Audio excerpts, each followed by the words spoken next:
Good evening, everyone. Severe Weather Team 9 meteorologist Nathan Chun joining you for this edition of Nate at 8. We are tracking those showers and thunderstorms moving across the area this evening. That potential for severe weather thankfully looks low. We'll see that potential then return tomorrow with more showers and thunderstorms in the afternoon and evening, and then more rain the weekend. This is an unsettled pattern that we are going to be in as we go through the weekend and likely even into early next week as well. So quite a bit of rain is likely coming our way as we do extend over the next week. Thanks so much for tuning into this edition of Nate at 8. Again, coming up on this edition, that severe threat thankfully low tonight, but the threat does return Friday, primarily the afternoon and evening. More rain than ahead for this weekend as that severe threat will likely fall off. Austin joining us this evening saying hello. How was your day? It was good. How was yours? Hopefully it went well. Our more heavy rain and storms coming tomorrow. So let's dive into that and break down what we could see coming our way tomorrow. And before we get there, I do want to touch more on what we had for today and what we're going to have here for this evening. And the big saving grace that we had for today, we discussed this yesterday. This is what we wanted, and thankfully coming to fruition is what we're watching on time lapse overlooking Wheeling, West Virginia. Notice we start off, this is right as sunrise, not too much clouds, right?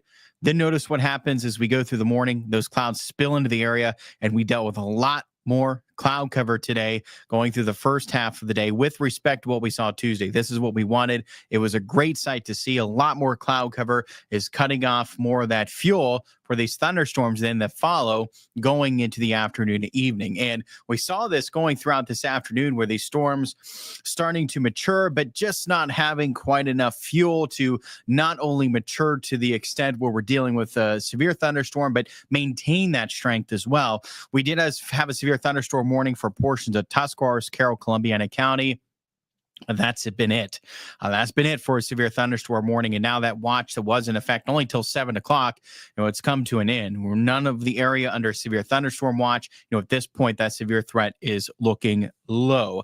If we were to sneak in another stronger thunderstorm, it's likely going to be locations closer to Monroe County, the best chance. And again, even that window is starting to come to a close here shortly. So, thankfully overall, with large part due to that cloud cover that we had earlier into the day, we're keeping that severe threat, very low here now as we extend into the overnight hours. And from there, I think that, the threat does return for the latter part of Friday, but overall, it's still likely that that threat that returns Friday is staying more isolated, and the intensity of those storms that develop later Friday are likely much less than that of what we saw for Tuesday. So certainly been glad to be able to deliver some good news for us here, not only this evening, but again, I think for tomorrow evening as well. Could we still see a severe thunderstorm? Yes. But again, I think that overall, much like what we have for this evening, that threat stays more isolated and not as widespread. That threat, then overall, the intensity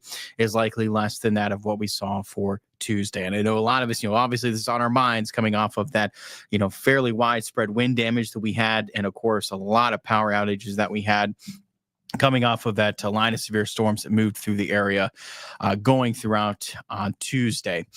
Looking at live radar, something else I wanted to point out that we had going throughout this afternoon, which you may have noticed tuning into a portion of the area. If you're tuning in from Columbiana County, there into portions of Carroll County, Harrison, Jefferson, and then continuing there into Brooke as well as Hancock County, that we had with these storms from Tuscarawas and Western Carroll, Western Columbiana.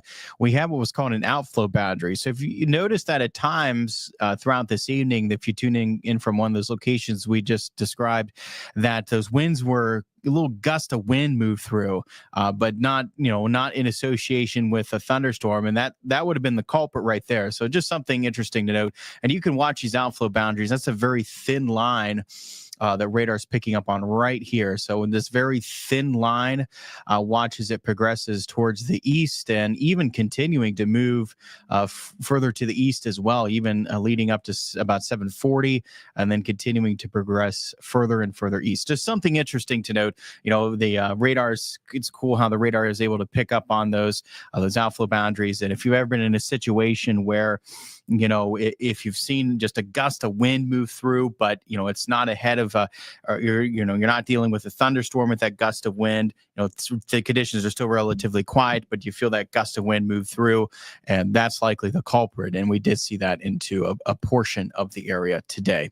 Catch up on a couple more comments as we check the power outages this evening. Good evening to you, Melissa. Thanks for tuning in. Lola, good evening. Give us some good news. Well, I just did, Lola. Thankfully, I was able to deliver some good news this evening. April says, still waiting on power in Colliers. So sorry to hear, April. You're still among some of those dealing with the power outages as of this evening. Again, this is a little earlier this evening as of 5 o'clock. The total still over 6,000 here into our area. The most of that is in Brooke County, and then, divvied up then primarily amongst Jefferson and into Carroll, Harrison. These are the same locations, again, that we saw some of the highest wind speeds in the area, the most wind damage, and crews have really, in a matter of a little over 48 hours now at this point. But keep in mind, this totals were over 80,000 just a couple days ago, now down to a little over 6,000 leading into this evening. Good evening, Renee. Thanks for tuning in. Shelly says, hello there, Shelly. Enough bad storms and rain. I know. See what you could do about it. Yeah, I wish I could. Can't get the grass mowed. I know it's going to be tough to get it in. I think maybe tomorrow. I know, the grass is still going to be wet in the morning, likely tomorrow. If we can hopefully stay dry and going into midday, maybe that grass can start to dry up a bit to be able to mow it. But I know it's tough because this weekend just does not look like good conditions, unfortunately, to mow. And even in early next week, it could be a bit iffy. So, yeah, it's unfortunate. This is a wet pattern that we're in, unfortunately, Shelly, as we're going to track more and more rain coming our way for a lot here over the next week. What are we getting storm wise? Terry is asking. So what we're getting this evening, still some storms in the mix. I think really what to watch for this evening at this point, Terry, is with some rounds of heavy rain, maybe some isolated flooding. I think that could be, if we're dealing with anything impactful, I think that's going to be it more so than dealing with any severe thunderstorms at this point. So, in terms of, instead of dealing with any damaging winds or large hail, maybe some isolated flooding. We do have some, rounds of some heavy rain in place this evening. And this is just, the first of many more rounds of rain, unfortunately, to come as we go through the weekend. So I think really at this point, it could be less of a concentration on any damaging winds or severe weather in general, and more of a concentration on potentially maybe some flooding in spots as we go through the weekend. What's your favorite activity to do during May? Austin is asking. Well, I certainly like taking those walks, and when the temperatures start to warm up, fishing is certainly enjoyable, or being by the poolside, or maybe getting in the pool to cool off in those warmer May days, and certainly some of those warmer months in general. So that's probably some of my favorite activities, Austin. Thank you for great weather forecasts. You're very welcome, Dan. Well, thank you. That's very kind. Thank you for tuning in this evening. Good evening there, Joe. I see a lot of power trucks, more than I've seen before, Terry was saying. Yeah, and you notice as well, a lot of those, I'm not personally familiar with a lot of the companies that I've seen of power companies. And I believe I heard earlier during the news, I think there were some power companies even from Maryland coming here to help us out. So, even, not only here locally, from different locations of Ohio or Pennsylvania or West Virginia, but even outside of those states coming in to help us. And, these linemen working around the clock. So certainly big thanks and hats off to them, as they've been working very hard to restore power across the area. Is that Belmont County with 898 outages? No, that's Harrison County, and Belmont County 6. So, a lot, really outside of, so we have the Carroll County, that would be what we're seeing. It's Carroll County 879, Harrison 898, Jefferson 1,055, and then Brooke County at 2,535. So that's where we're seeing the most outages remain. And again, this is earlier this evening. The numbers likely even dropped a little bit more over the past few hours, but that's as of 5 o'clock from what we had going into this evening. Wish I had power to power to more than my bathroom. Amanda says that Belmont County. Yeah, okay. Amanda's still waiting. Looks like Amanda Carter joining us, saying still waiting for still waiting for more power to be restored. I know there's some of us, yes, still, and it's definitely terrible to see the amount of damage that we had with that storm. I still think, overall, I think it's fairly significant in terms of the amount of damage that we had into our area, certainly in terms of the amount of power outages we had. And, we talked about this the past couple of days. The National Weather Service office of Pittsburgh was comparing this to the line producing high winds of 2020, the storms we had moved through in 2020. So it's been several years at least since we had this significant of damage into our area. So certainly something we don't typically see. Obviously that was worse than what we see on a typical year in terms of damage in our area. It's certainly horrendous to see. And as we just saw, the recovery efforts still underway just due to the extensive damage.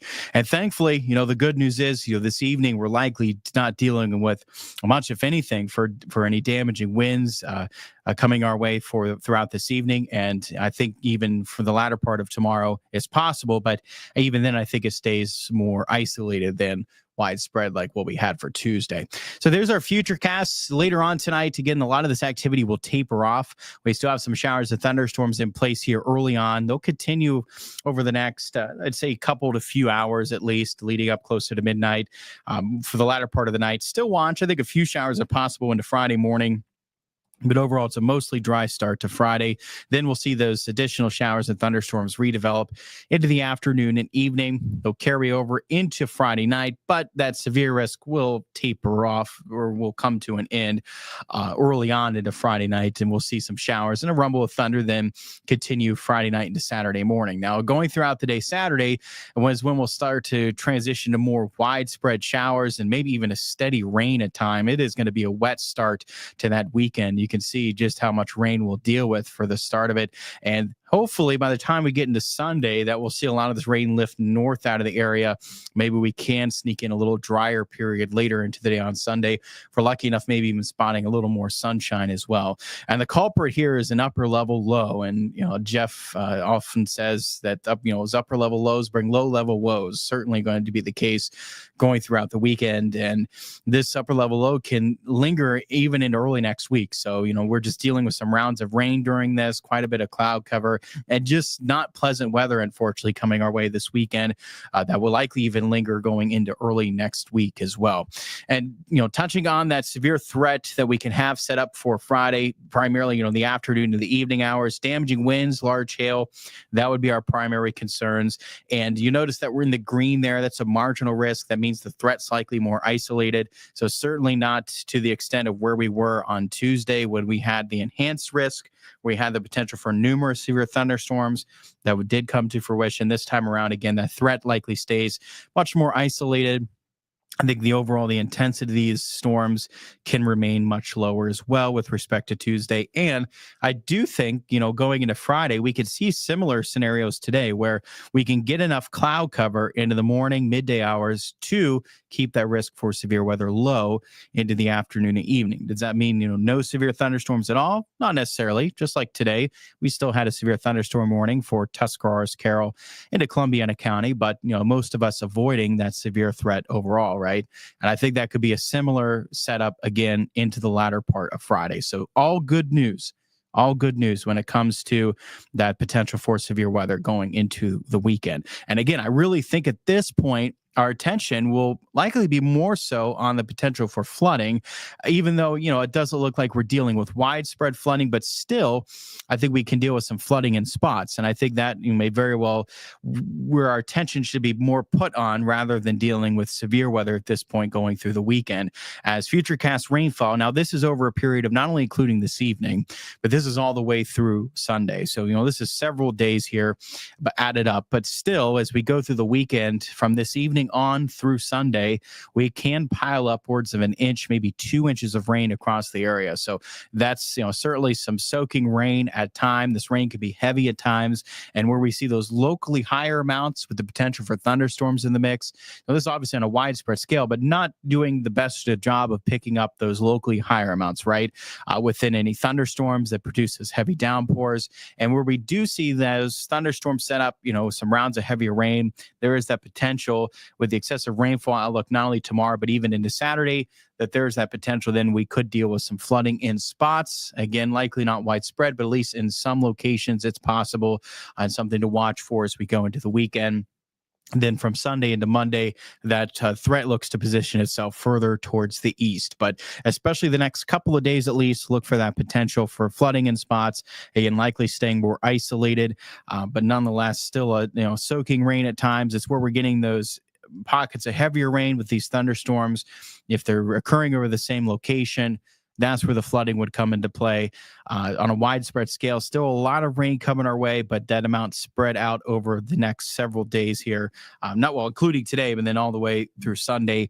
Even though we can't pick upwards of an inch or two, that amount of rain over going through the weekend, not in itself enough to cause flooding, but still good amount of rain nonetheless over the next, what would be the next 3 days, Friday, Saturday, and Sunday, that we could pile up quite a bit of that. And most of that can fall even over the next 2 days. So certainly going to keep an eye out for the potential for some isolated flooding during that stretch.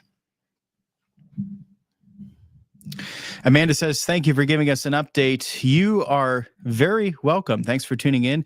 Dixie, thank you very much. Thank you for tuning in. I appreciate it. Has the Ohio Valley ever had an all week of rain during the month of May? Austin asks. I'm sure we have. Absolutely.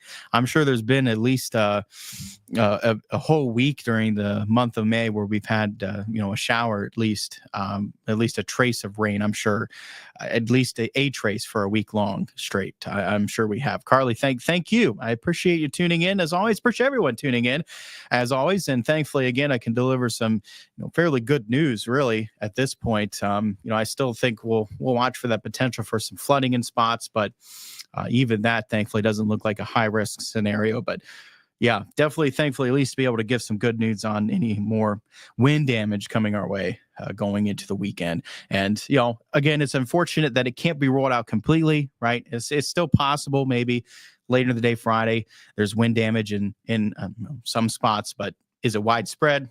Likely not. Is it as intense as Tuesday? Likely not. So at least there's some good news in that regard later into the day, Friday. And by this weekend, the severe threat looks to remain low. Those temperatures fall back in the 60s, and we're dealing with just some rain, quite a bit of cloud cover with an upper level low. And that can even linger into early next week, where we're dealing with potentially at least some sunshine, but still some of those lingering showers Monday into Tuesday. And then the rain threat finally starts to fall off more later into next week. And that's when temperatures will start to pick back up more as well. We'll start to climb a bit further into the 70s for that middle to latter part of next week. Carly says, I'm hoping for sunshine. Well, maybe spotting at least some peaks of sunshine tomorrow, hopefully. This weekend, not too much. Maybe later Sunday if we can get, hopefully we can sneak in a little bit of sunshine later Sunday, but probably going to have to wait more so later next week before we start to spot even more that sunshine breaking back out. Yeah, unfortunately, just dealing with a lot of cloud cover in this pattern here near term, and quite a bit of rain as well coming our way here in the near term as well. So not ideal forecast, but at least that, the impacts with the forecast do not look excessive or widespread, at least going into the weekend. So certainly good news in that regard.